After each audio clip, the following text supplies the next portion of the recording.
Olá, sejam bem-vindos ao canal CCM, Praça de Máquinas. Essa é mais uma aula técnica, continuação da aula 22, parte 1, sobre identificação de placas de motores de indução, que são as nossas máquinas assíncronas. Então essa aula parte 2, se você não assistiu a parte 1, eu recomendo que volte e assista, porque essa aula ela é complementar à anterior. E aproveitando o ensejo, eu recomendo que você visite a playlist em que essas aulas estão situadas, que é a playlist de eletricidade básica para embarcações. O conteúdo é bastante rico. A gente vem desde geradores, passando por distribuição, proteções, até chegar aqui na carga, que são os motores de indução.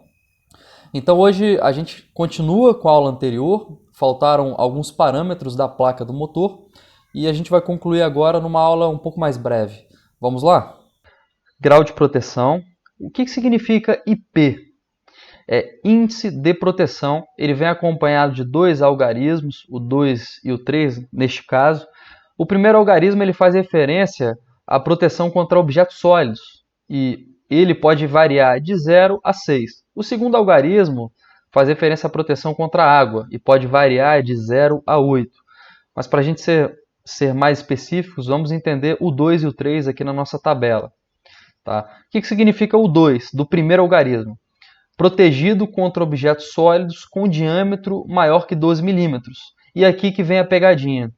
Um motor com proteção apenas 2 no primeiro algarismo não é adequado para uma praça de máquinas em que a gente tem muito pó e resíduos. 12 milímetros é muito, a gente tem que ter mais proteções. Agora, avaliando o algarismo 3, referente à água.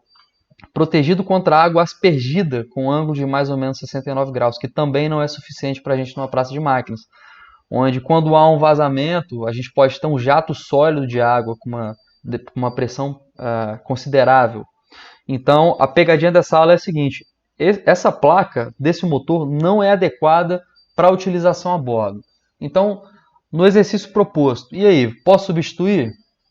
Você até poderia, para não perder o uso do equipamento, mas é uma substituição temporária e que não deve ser feita, deve ser evitada ao máximo. Então, mas Stênio, qual seria um grau de proteção mínimo que a gente pode ter a bordo?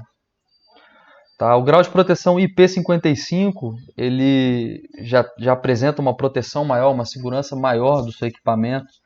Tá? Você pode buscar tabelas e entender melhor, mas o primeiro algarismo 5 já te protege contra pó e contra resíduos menores, e o 5 é contra jatos de água sólido. Então, esse seria um grau de proteção mínimo que a gente poderia utilizar a bordo. O regime de serviço, então, ele faz menção ao grau de regularidade da carga acionada pelo motor de indução. O regime S1 ele é o regime mais comum e ele significa regime contínuo, ou seja, a carga permanece a mesma durante o tempo de operação, e esse tempo é suficiente para atingir o equilíbrio térmico do motor. Então, existem outros regimes de serviço, o S2, o S3, todos eles considerando uma certa intermitência no acionamento da carga. Lembrando que a NBR, aqui na parte superior, 170.94.1, ela versa sobre o regime de serviço e os casos. Aqui a gente pode se aprofundar um pouco mais. Agora, outro dado bastante importante é o isolamento aqui do motor, que ele é do tipo F, e nós já abordamos também as classes de isolamento nas aulas de geradores, portanto vou passar aqui um pouco mais rápido, mas a classe de isolamento sendo F, a gente suporta um limite de temperatura em algum ponto específico das bobinas ali do estator até 155 graus Celsius, e a gente suporta uma variação de temperatura de até 80 graus Kelvin em relação à temperatura ambiente. Tá? Qual a temperatura ambiente preparada para esse motor? Está aqui. Ambiente, 40 graus Celsius. Outro parâmetro importante também é a altura. Esse motor ele é fabricado para uma altitude, para trabalhar em até 1000 metros. Tá certo? Então, se você for fazer uma aplicação acima dessa altitude, seria uma aplicação especial, você precisa tomar cuidado, que não é o nosso caso marítimo, porque você teria uma deficiência de troca de calor, porque o ar fica mais rarefeito, quanto mais alto, menos ar, e aí você poderia não ter o arrefecimento adequado da sua máquina. Fator de serviço, muito importante também, fator de serviço 1.15, o que significa isso?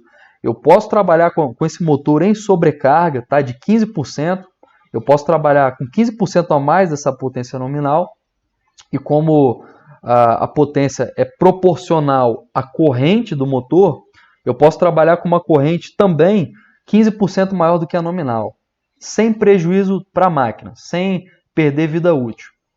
Tá? E o rendimento dessa máquina é bastante elevado, por isso é uma máquina premium, é de 95,8%. O que significa isso? De toda a energia que entra da rede, né, no terminal do motor, eu vou conseguir transformar em potência útil 95,8%, um rendimento elevadíssimo. E aqui ao lado eu tenho a minha IP sobre N, né? Ou seja, quantas vezes a minha corrente de partida representa em relação ao nominal. No momento que eu fizer a partida direta desse motor, se assim for, eu chegaria a uma corrente de pico, tá? De 6 vezes a corrente nominal, uma corrente bastante elevada para um motor com essa potência. Então a gente precisaria fazer uma partida suavizada.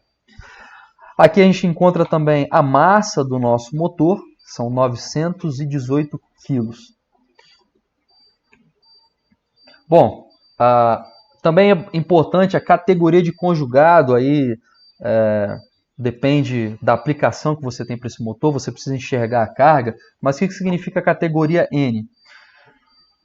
Características da categoria N. Conjugado de partida normal, ou seja, entenda como um torque normal, ou momento binário normal. Corrente de partida também normal, ou seja, não é baixo nem elevado, e um baixo escorregamento. Tá? Aplicações: bombas, ventiladores e máquinas operatrizes. Se você tiver curiosidade, você pausa o vídeo e faz a leitura aqui dos próximos. Dúvidas e comentários podem postar abaixo do vídeo. Nós agradecemos a presença de todos vocês. Até a próxima aula. Boas águas!